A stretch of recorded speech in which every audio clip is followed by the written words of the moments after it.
Bonjour à tous, nous commençons aujourd'hui le 4e Pérec de Masechet Ktuvot à la première Mishnah. La Mishnah nous enseigne Nahara Shenit Pateta. À la suite de ce que nous avons vu dans le 3e Pérec, une jeune fille qui a été séduite, celui qui l'a séduite, qui a eu une relation avec elle, devra payer un knas, une amende, comme c'est marqué dans la Torah, de 50 pièces d'argent. Il devra payer aussi la honte qui lui a occasionné et le pgam, la perte de sa valeur, puisque avant elle était vierge, elle ne l'est plus.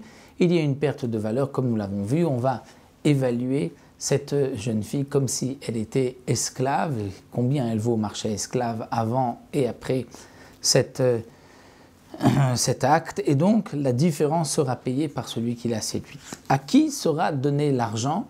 Ça, c'est ce que la Mishnah va ici développer. Nahara, Shenit Pateta, une Nahara, c'est-à-dire entre 12 ans et 12 ans et demi, qui a été séduite, et il faut donc payer Boshta, la honte, Pegama, la différence de sa valeur, ou Knasa, et donc la perte de sa valeur, Knasa, et le Knas, c'est-à-dire une amende.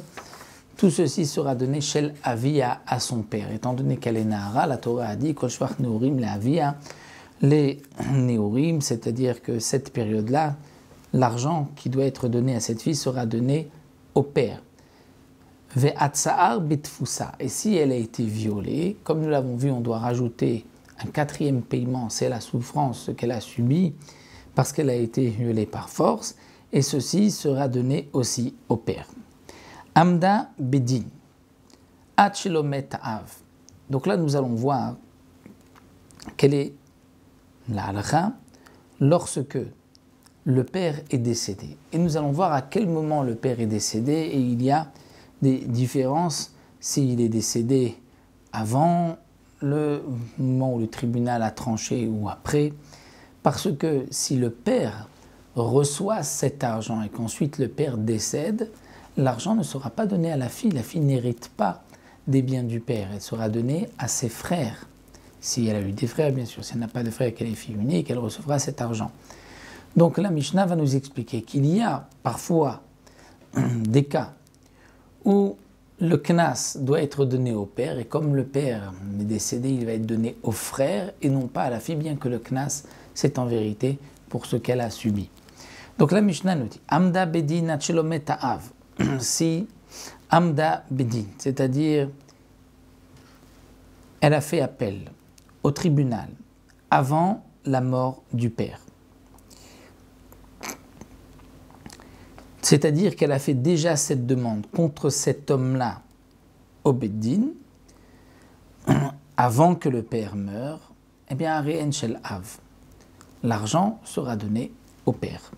Et si Metav, le père, est mort ensuite, Ari'en Shel Achim, l'argent sera donné aux frères du père, qui sont aux frères de cette fille, donc les enfants du père, qui sont les héritiers du père. Lo ispika la amod Beddin ache Metav. Elle n'a pas eu le temps d'appeler cet homme-là au Beddin et que déjà le père est mort. Ensuite, elle fait appel au Beddin. Alors là, la Mishnah nous dit, Ari'en Shel Atzma, ce sera pour elle. Étant donné que le père est mort avant même que une plainte a été posée au Beddin, l'argent ne lui appartient pas, c'est pour elle. Maintenant, Amda Beddin Achelo Bagra, de même, elle a fait appel au tribunal Achelo Bagra, avant qu'elle ait 12 ans et demi. Eh bien, Ari'en Shel Av, le knas sera au père. Même si maintenant elle a 12 ans et demi, elle est boguérée, donc elle pourrait dire l'argent me revient. Non, c'est au père. Mais Metav, Ari'en Shel Achim, si le père est mort, alors ce sera pour les frères de cette jeune fille, étant donné que le knas était pour le père, puisque la Amda bedin s'est fait avant qu'elle soit boguérette.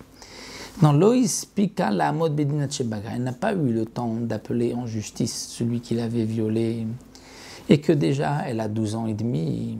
Alors là, Ari'en Shel Atzma, le knas sera pour elle, étant donné qu'au moment où elle fait appel au Bedin, elle a déjà plus de 12 ans et demi. Mais Rabbi Shimon Omer, Rabbi Shimon dit, on ne tient pas compte du moment où elle a attaqué en justice cet homme-là qui l'a violée, mais on regarde à partir du moment où elle va prendre cet argent. C'est-à-dire que si elle n'a pas eu le temps de prendre l'argent et que le père est mort, ce sera pour elle.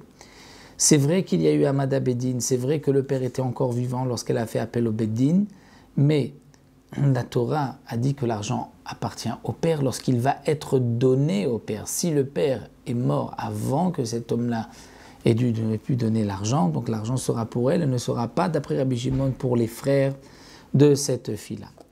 D'ailleurs, Maase Yadea Umetziata, Afalpi Shelo Gavta. Maase Yadea Umetziata, c'est-à-dire son travail. Elle a travaillé du vivant de son père, mais elle n'a pas encore reçu cet argent. Ou bien, Metziata. Donc là, le Barthénoura nous explique que la Gemara s'étonne. La Metziata, il ne peut pas y avoir de temps. Qui lui a donné, qu'est-ce que ça signifie avant qu'elle ait pu prendre cet argent? Où elle a trouvé, elle a donc pris déjà l'argent. Donc on explique dans la Gemara que ce qui est marqué Maaseh Yadea Metziata, il faut lire ensemble. Maaseh Yadea Kemetziata.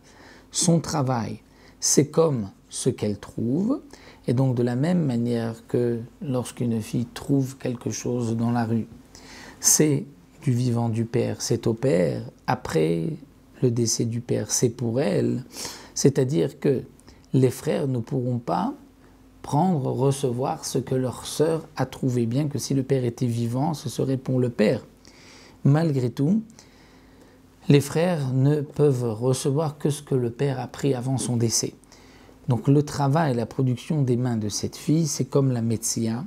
Et donc même si, Afalpi Shelo Gavta, même si elle n'a pas encore prélevé cet argent, n'a pas reçu cet argent, mais elle avait travaillé du vivant du père, eh bien l'argent sera au frère. Donc l'argent qu'elle a gagné du vivant du père appartient au père, même si elle n'a pas encore reçu cet argent, et si le père décède, Meta Varen Shelachim, c'est pour les frères. Mais l'argent de son travail, qu'elle aura donc travaillé après le décès du père, cet argent appartiendra à la fille elle-même. Donc là, la Mishnah nous commence déjà une petite introduction sur ce que nous verrons dans les prochains prakim, que une fille qui travaille, l'argent appartient à son père. Une fille qui trouve un objet dans la rue, cet objet appartient à son père jusqu'à l'âge de 12 ans et demi. Après 12 ans et demi, bien sûr, tout lui appartient. Jusqu'à l'âge de 12 ans, c'est au père. Et donc, comme nous l'avons vu, parfois, ce sont les héritiers du père, donc ses frères et elle, qui prendront l'argent, si le père a déjà donc, eu droit à cet argent et qu'il est mort, mais ce n'est pas elle qui en héritera. Donc là, la Mishnah nous a donné les détails. Lorsque le père est décédé, c'était avant l'Amad Beddin ou après avoir fait appel au Beddin, et d'après Rabbi Shimon, tout dépend du moment où elle a reçu cet argent, le knas, si c'est pour le père ou si c'est pour elle-même. Voilà pour cette première Mishnah du 4e Pérek.